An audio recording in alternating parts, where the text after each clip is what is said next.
Hey, y'all. Quick disclaimer. This episode and series in general get a little bit darker than our normal territory goes. There are some mentions of domestic violence, some uncomfortable sexual situations, some animal abuse.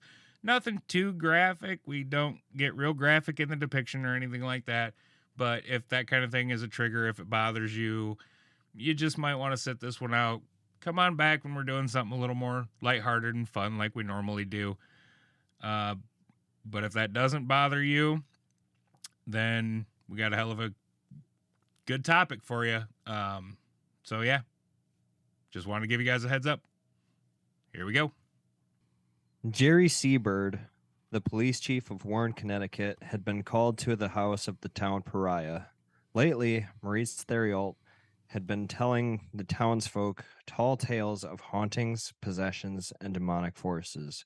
Weeks before this, Maurice's farm had caught fire twice, and the police chief thought the supernatural nonsense was just Maurice covering an arson to collect the insurance money.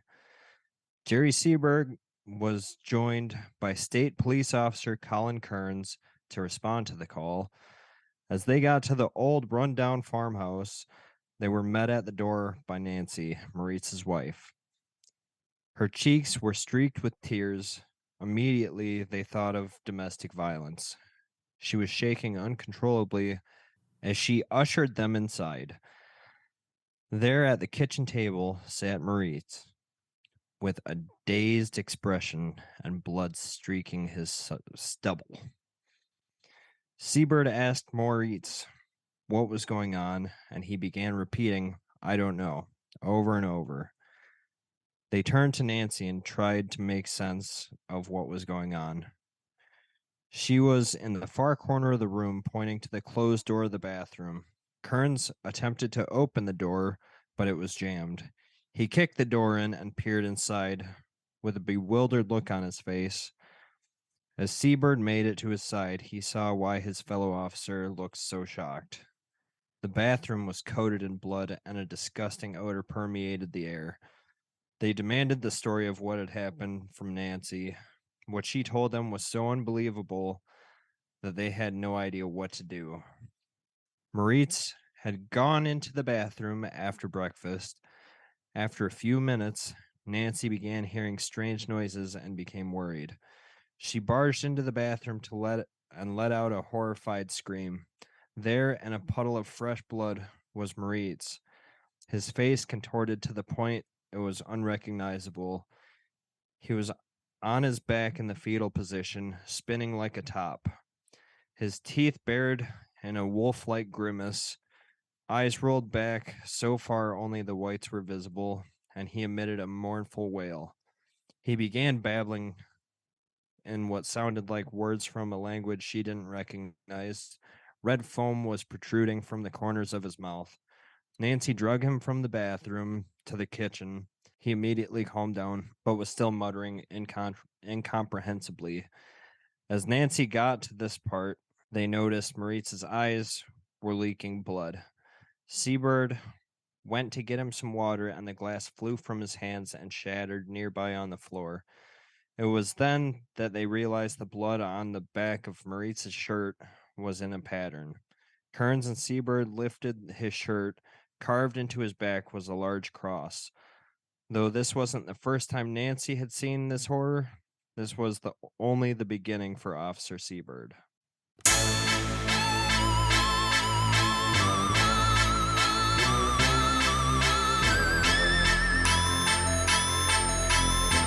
Hello there, friends, and welcome to the Paranatural Podcast. My name is Ben. And I'm Bob Dole. You invented the internet. He's Jake.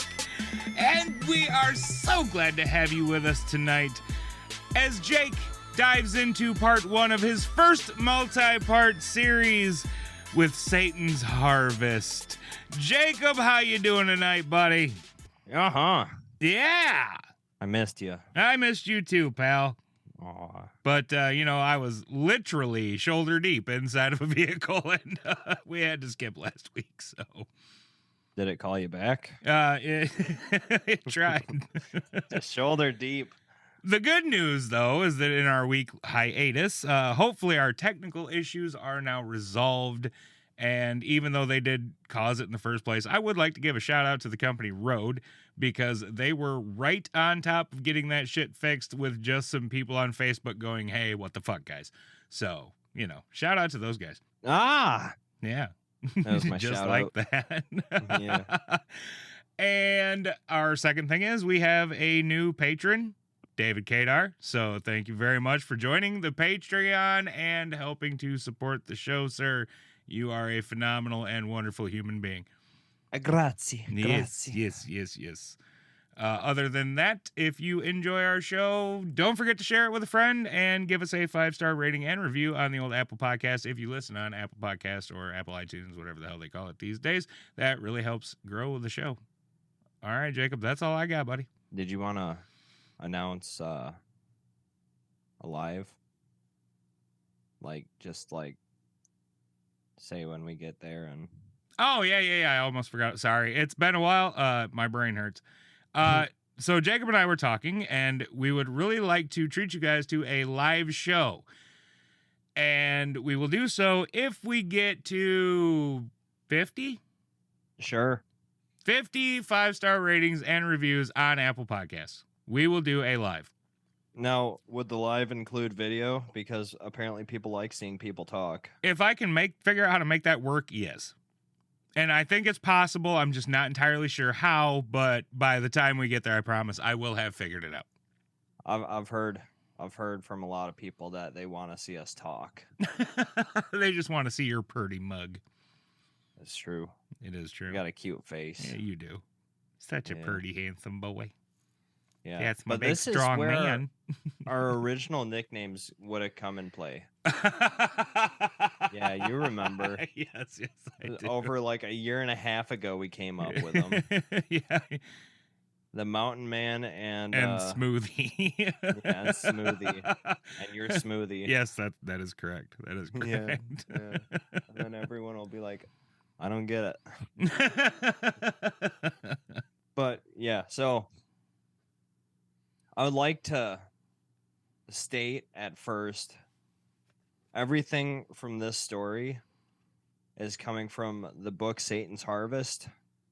And it's a great book. I got it on Audible. A lot more detailed than what I'm going to say tonight, but well, as we've mentioned before, we do the abridged version of things here. And I apologize because not a whole lot of this is going to be funny like my normal stuff, because it's a pretty gruesome book.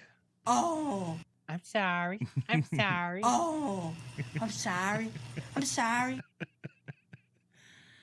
That's all right. I got buttons. We'll try our best to make it fun. That's right. This is all for entertainment. If all else fails.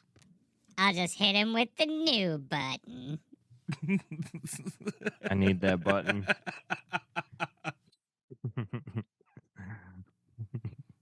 Okay. So, Maurice Theriault, he's the main character in this. He's a very unfortunate soul. Everyone calls him Frenchie because he's French Canadian, and he takes no offense to that. In fact, even when he got the nickname, he started shaving to a pencil thin mustache. I didn't put this in the notes, but if I call him Frenchie, this is why. There's no other nickname you can call a French Canadian guy who is not currently in French Canada. You almost have to, by law, call him Frenchie. Pretty much, yeah. So this story is gonna start way back in 1936 when Frenchie was born. His mother is Alice Theriault. His father is Dick. He's a dick. His name is Philip, but he's a fucking dick. His father was a French Canadian potato farmer, and his mother assisted on the farm and did all of the household chores. Maurice didn't have a normal upbringing for as long as he could remember, he had to do extremely hard labor for his abusive dickhead father. Philip, he didn't have a loving bone in his body, and he would sooner hit Maurice or Alice before saying hi to them. Like, Well, he doesn't sound like a nice guy at all. he's a piece of shit. Fuck and that guy. Like you're gonna get a good portion of this and this part, but like part 2 or 3 is gonna show you just how bad of a motherfucker he is. So he was raised in poverty, and the only love he knew was from his mom, Alice. The only time he was happy is when he was at school away from his father, and by the time Maurice was 8, his father started pulling him from school for weeks at a time during the harvest and planting season. And soon Maurice started getting held back from school due to the absence. When Philip got a new tractor and Maurice was 10, he told Maurice how to learn how to drive it or die. And he's like 8. God damn. Yeah. So Maurice, he's always been a little guy. Like, even as an adult, he's like 5'6". Just a little fella. He's just a real little guy. But a brawny, real little guy. Fucking beefy. Oh, yeah, he's beefy. So, at this age, he couldn't reach the pedals or operate it hardly at all. But that was no excuse for Philip. And whenever Maurice had trouble with anything, his father would hit him with his fist or a 2x4. Well, that's fucking excessive. Another time when he was 10, his father went into the barn, and eager to learn to make his father happy, Maurice snuck in and saw his father doing something obscene involving an animal. When Maurice was caught spying, his father made him participate as well. Oof. The exact details were far too disturbing for Maurice to ever specify. Whatever his father did filled him with guilt and shame. After Philip told Maurice if he ever spoke of it with anyone, he would kill him. Alice noticed her son's mood had changed significantly after getting caught spying on his father. She begged and pried Maurice to tell her what went on in the barn. Maurice was way too filled with shame and way too worried for both his and his mother's safety to tell her what happened in the barn. Eventually, he told his mom if she wanted to know, to go watch. So the next time Philip went into the barn, Alice tried to spy on him. Maurice hid in his room with his window open wide so he could hear. He began to pray for his mother's safety, but any of that hope vanished when he heard a whip-like crack and his mother scream. He then overheard his father yell, and I quote, "I swear I'm going to kill you someday, you fucking bitch." Wow. Yeah. A wave of dread had washed over Maurice as he saw his father storm towards the house alone. Philip burst into his son's room, saying, "What did I tell you would happen if you ever told?"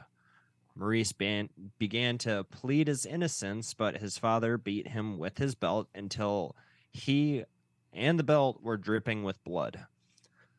Maurice lay there for hours thinking about how much he hated his father and why he would ever be born. Philip's a dick. Beyond dick, I think. Yeah, I don't have a word for this one. No. And it gets so much worse. His dad is the biggest piece of shit ever. There's a lot of shitty people in this story.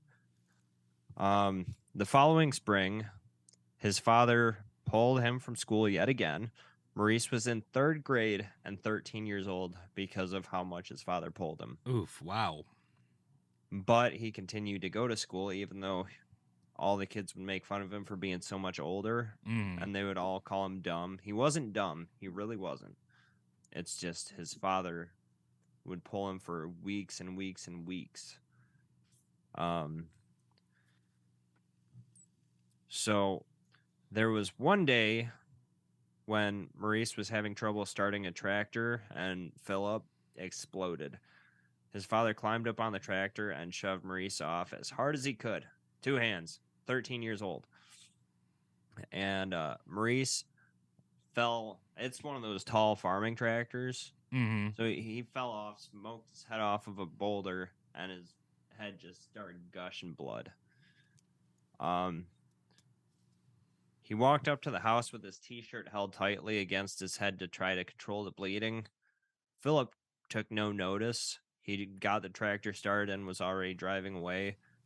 Maurice's hatred of his dad boiled over, and he turned back and faced his father and began yelling, "I'd rather work for the devil than for you." Quite a few times he said that. Probably fair. Yeah. But somewhere else, someone was listening to this sacrilegious oath. Was it maybe the devil? Perhaps. In the name of the Holy Spirit, get the fuck away from me. I don't Thanks, know if Derek. that exactly fits, but thanks, Derek. We needed a mood lightener. Anyway, go ahead. All right. The following day, well before daylight, his father forced him to try to start the tractor again. Maurice was terrified, but he felt as though someone was with him starting the tractor.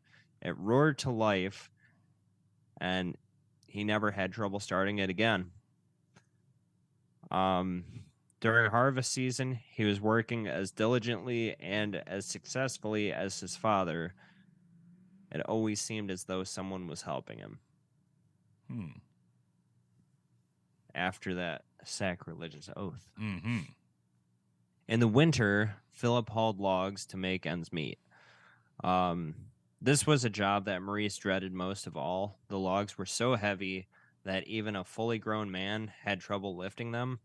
Maurice was now 14 years old, and his father was expecting him to just work as much as his father. Like, years prior, he couldn't even move these logs. Yeah. Like, he Oof. just a little guy. Like, I've done firewood in the winter. These are like 4-foot sections of frozen pine tree. Right. That's heavy. Yeah. I'm used to like 1.5 foot maple, and I have a hard time moving those now. So let's see. One December morning, they had to haul logs, and the temperature was below 0, and the snow was falling hard.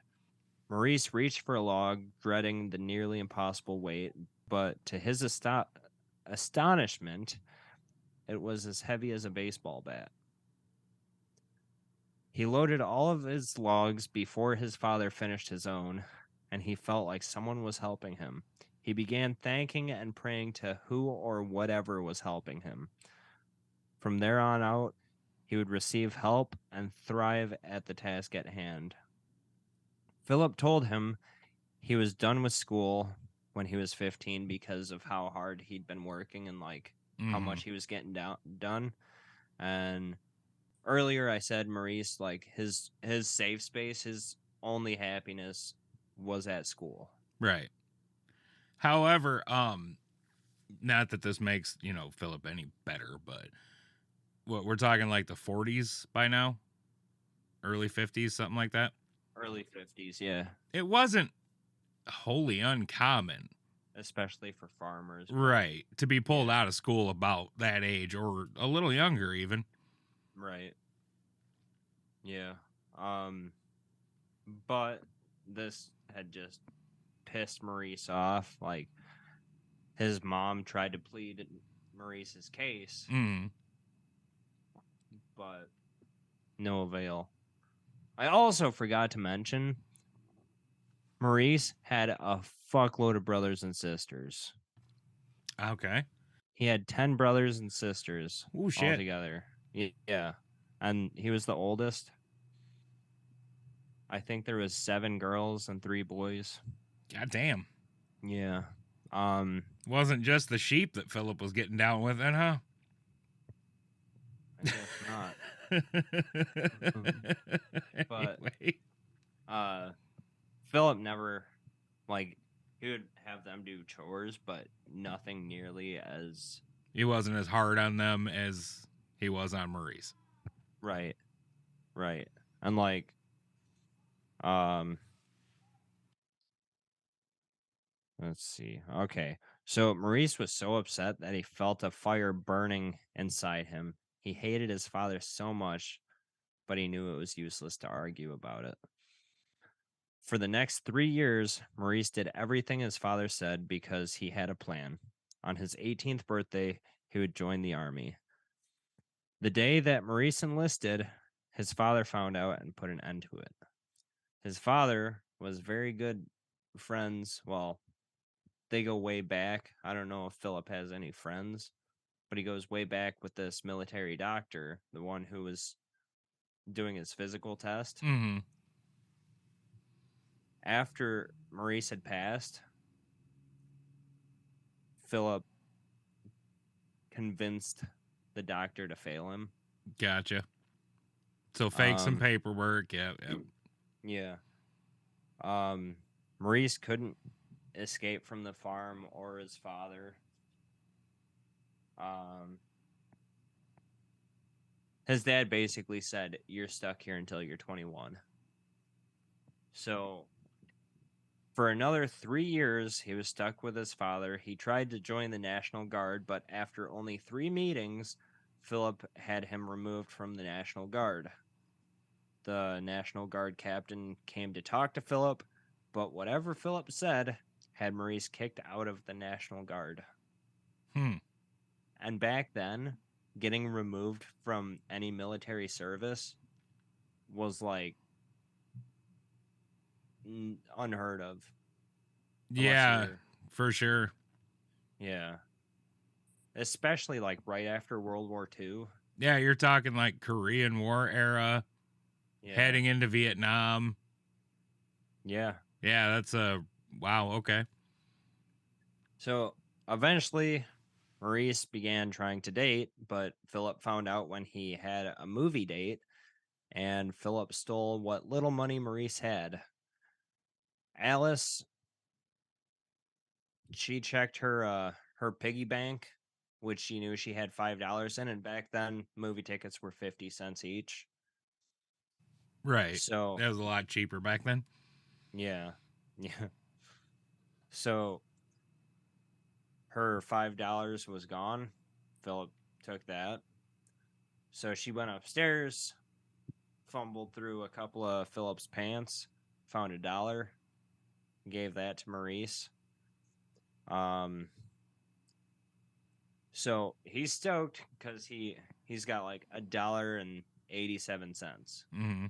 So he can take her out for a soda and go to the movies with her. Philip took his vehicle privileges. Jesus Christ, this fucking guy. Yeah, walks in, hammered, had 2 6-packs of beer that he bought with Maurice's money. And he was like, "Oh, you better get walking." And town was quite a walk. Plus, she lived way outside of town, and he was like, "I can't have her walk to the movies." So, no matter what Maurice tried, he knew he would always lose with his father, and he felt as though he was a prisoner. On Maurice's 21st birthday, his bags were already packed, and he had no intentions of saying goodbye to his father. Maurice left his childhood home with a curse on his father. "I hope the devil sticks his pitchfork into your heart and you burn in hell." And he said that out loud. So Maurice moves to this little town in Connecticut called New Britain. He worked in a machine shop for 2 years, and he hated working in a factory. He's a farmer, always has been. Farmers don't like working inside. Not generally, no. So he decided to go back to Van Buren, where he's originally from. And when he got back, he got a hold of a girl from school. And I just started thinking of this when I was writing these notes. Maurice was held back a lot. So like he's 23 now. If he's talking to a girl from school, when he was 15, he was only in the 4th grade. Uh-huh. Okay, I so he's guess, well, does it specify that, though?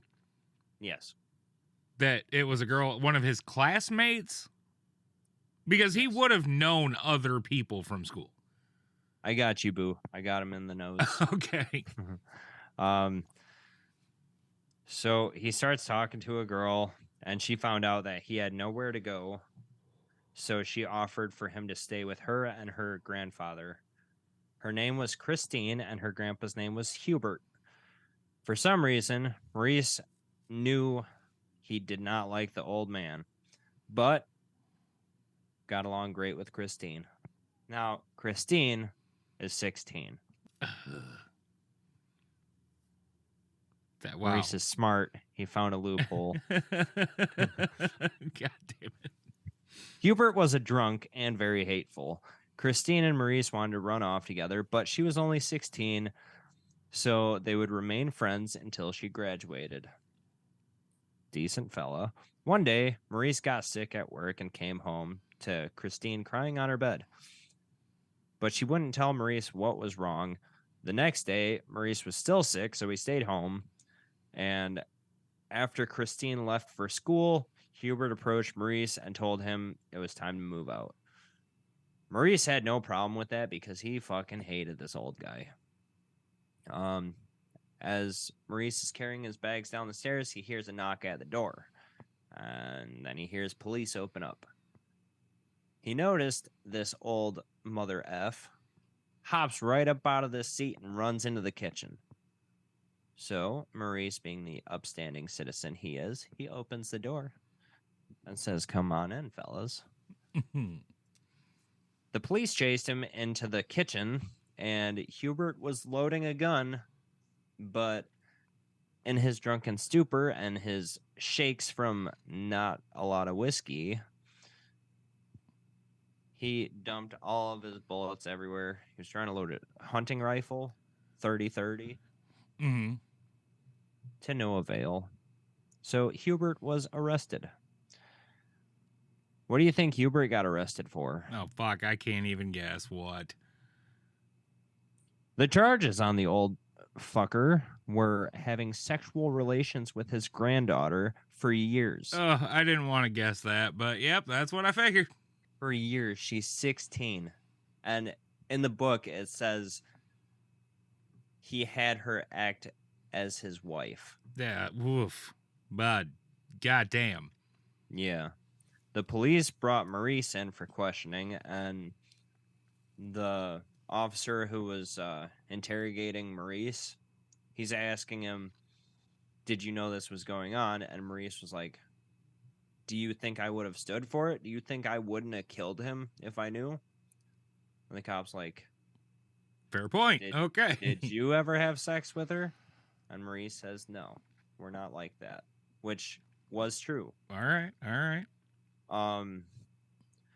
So the cop, like, he trusted Maurice's face. He said, "You're good to go." When Maurice is walking out of the police station, he gets to this hallway where he sees Hubert getting ushered by some coppers. Uh-huh. Hubert passed Maurice, and he looked crazed and unlike his normal self.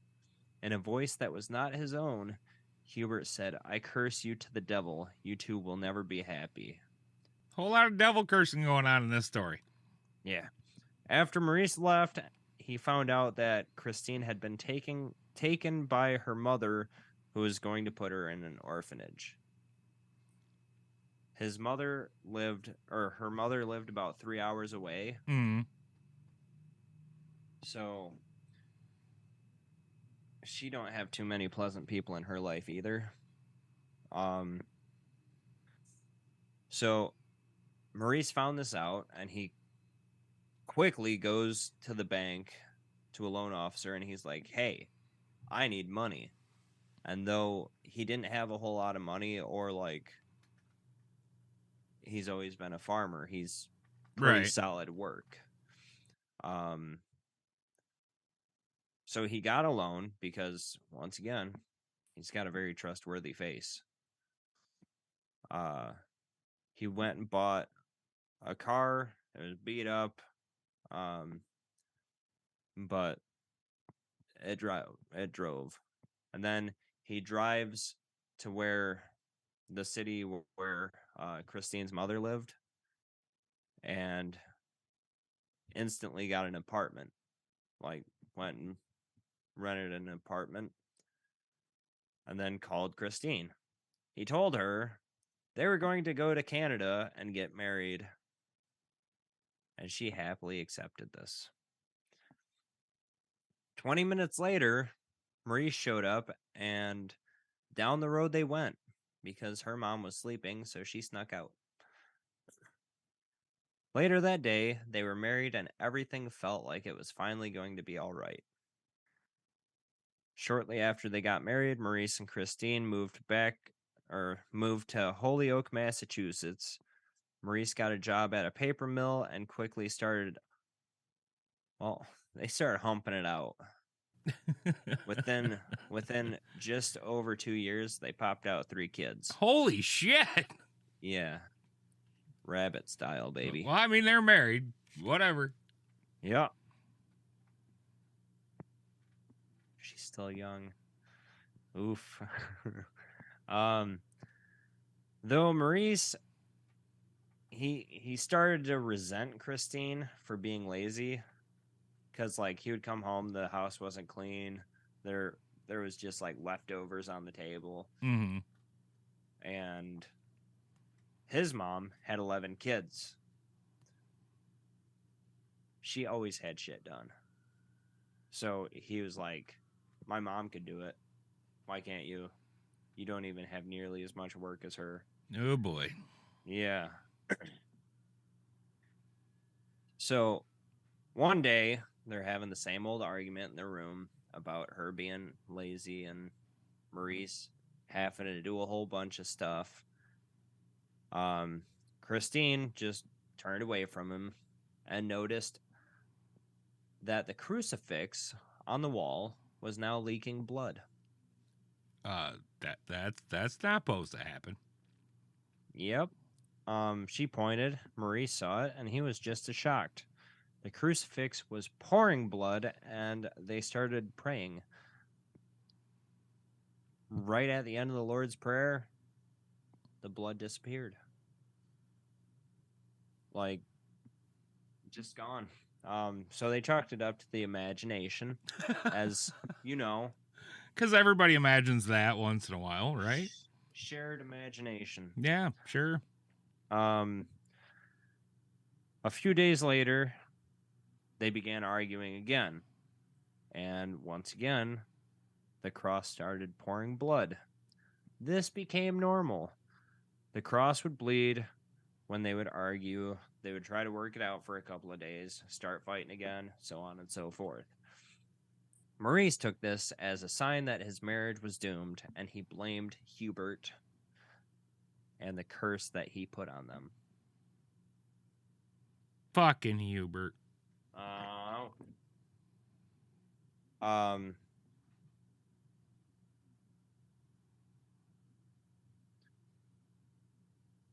So he's living in Holyoke, Massachusetts, and he finds out that his family farm back in Maine had failed, and his parents and siblings moved to Holyoke, only a few miles from Maurice. Wow, what a coinky dink.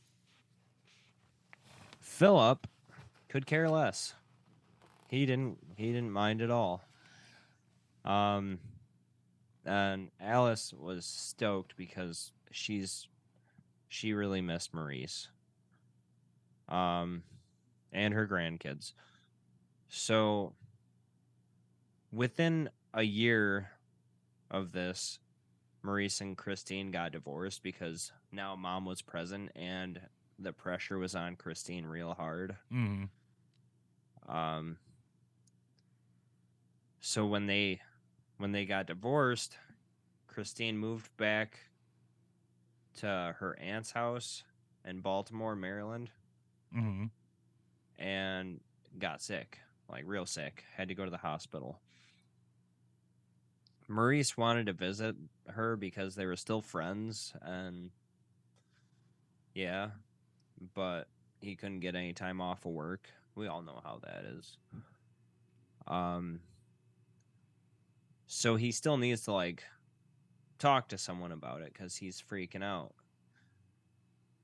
So he goes to talk to his mom. When he gets to his mom's house, Alice opens up the door and turns white as a ghost. She said she heard he was all the way in Maryland visiting Christine. He said he had a dream he was there, but it was just that, a dream. Alice had gotten off the phone with Christine just minutes before, stating that Maurice had just left her room, and her aunt also said that she just saw him. So, got two people corroborating the story that he was there. Got a little doppelganger going on. Yeah. That's doppelganger for English-speaking folks. yeah.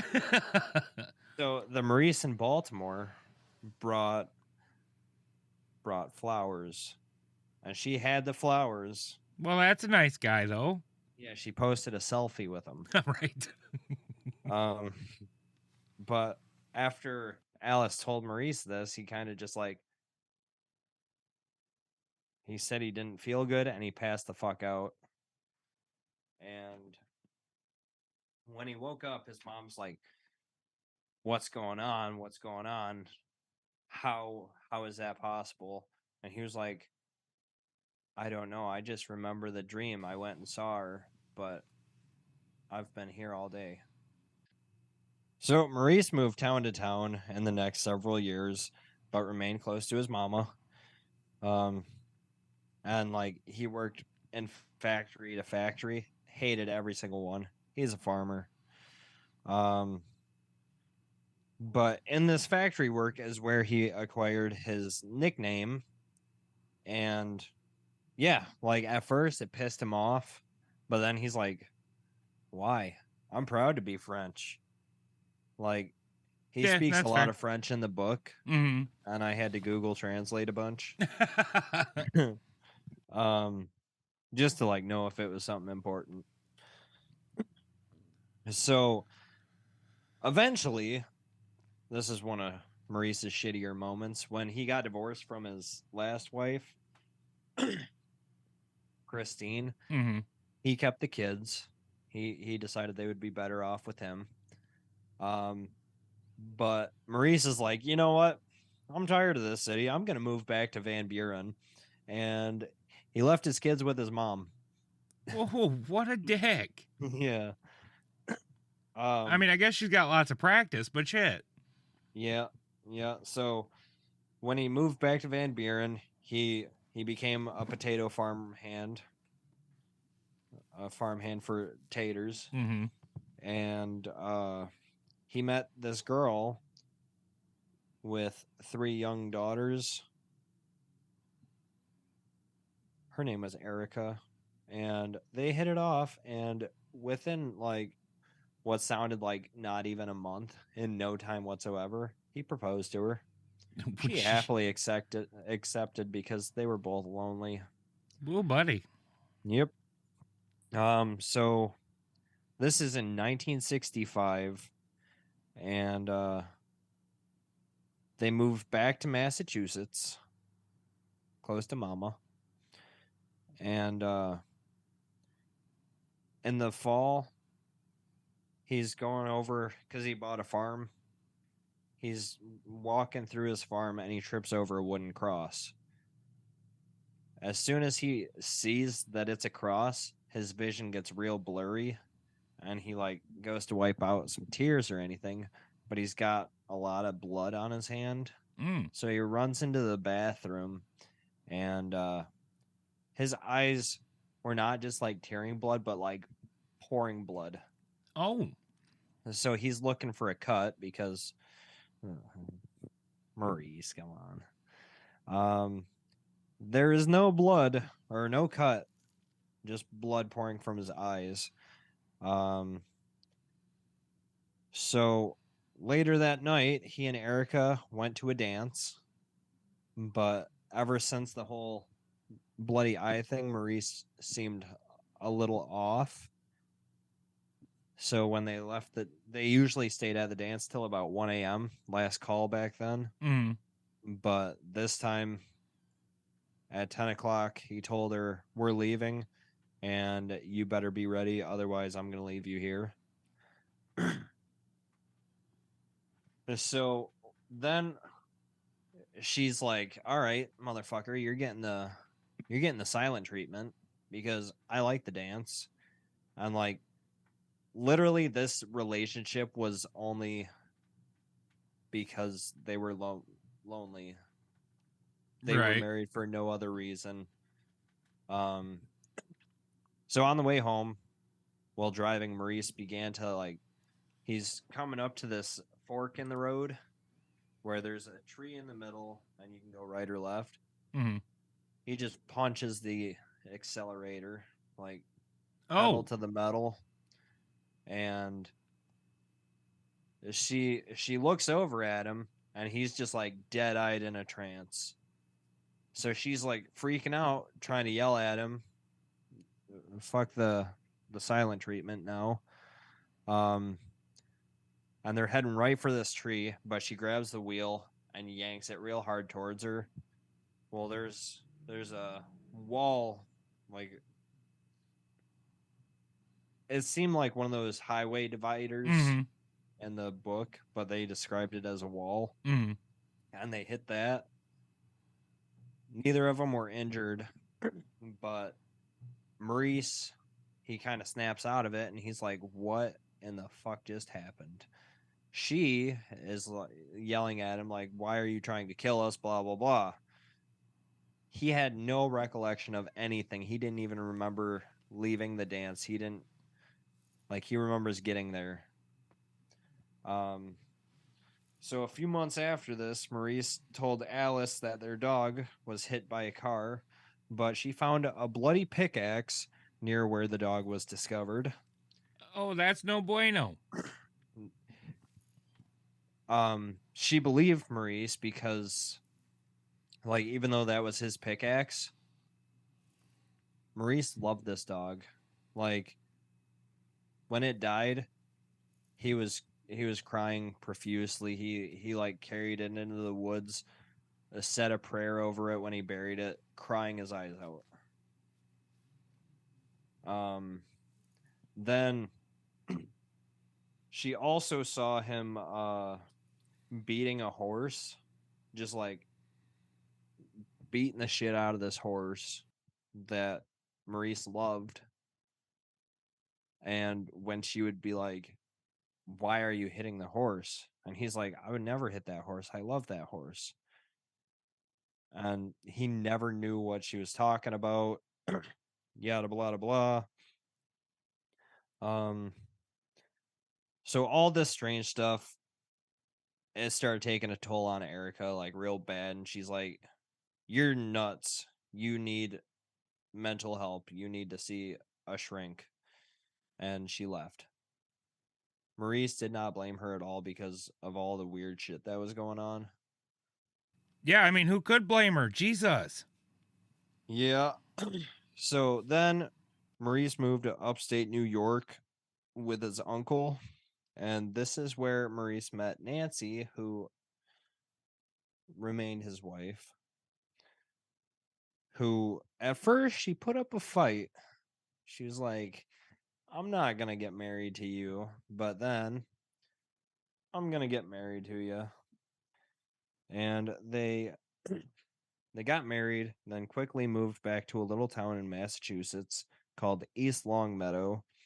And Maurice was sure that his fortune was finally going to be different. Like, the skies were going to shine on him, everything was going to be okay, the curses were gone, blah blah blah. Like, everything seemed good. He couldn't have been more wrong. And that's part 1. Ooh, bud. Wow. I don't even know what to say. The story is fucking wow. It gets So much more, huh? Oh my goodness. Like, we haven't really done a whole lot of paranormal stuff yet, like, other than, like, the cross is bleeding and Maurice, like, in and out of trances and stuff. Right. But, like, and I left a few details out, like, the entire time he was with Erica, all 9 years, shit was happening in the house. Like, objects would fly off the wall, crucifixes would turn upside down. Mm. He would bleed out of his eyes all the time. So a lot of poltergeisty demon possession type of shit going on. Yeah. Gotcha. And, like, finally she was just like, Fuck this shit, I'm out. Yeah. These are yours. You can keep them. Bye-bye. And, like, they didn't have any kids for the whole 9 years. They were just strictly together for the sake of being together. Mm-hmm. But yeah, it's, Podcat. they were having. Maurice has just lived a life of shit. Yeah, sounds like it. Also, he's 43 at this point. Like, where part 1 ends, Mm-hmm. he's 43 when he marries Nancy. Wow, fuck. Yeah, so a shit life.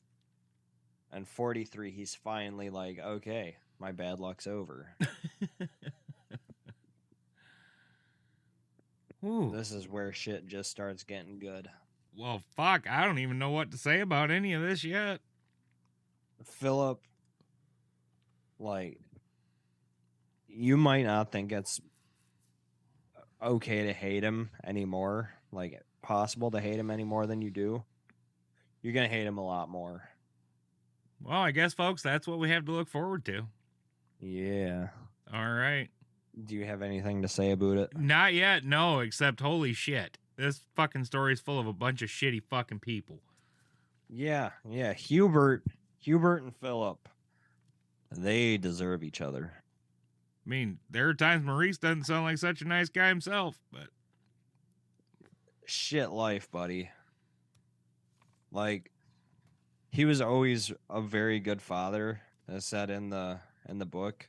And, like, the book is written by Ed and Lorraine Warren and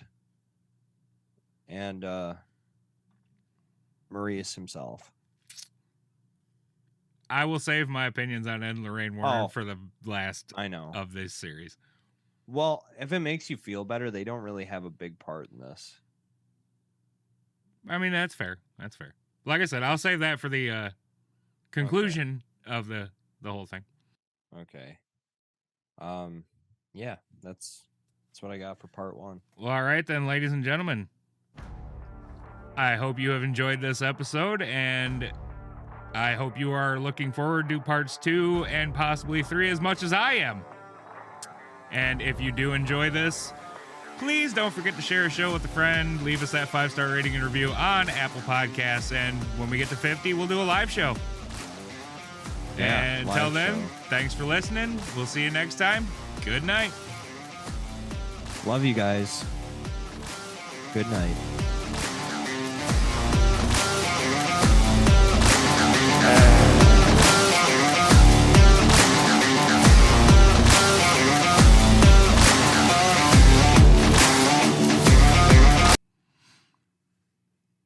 Alrighty then.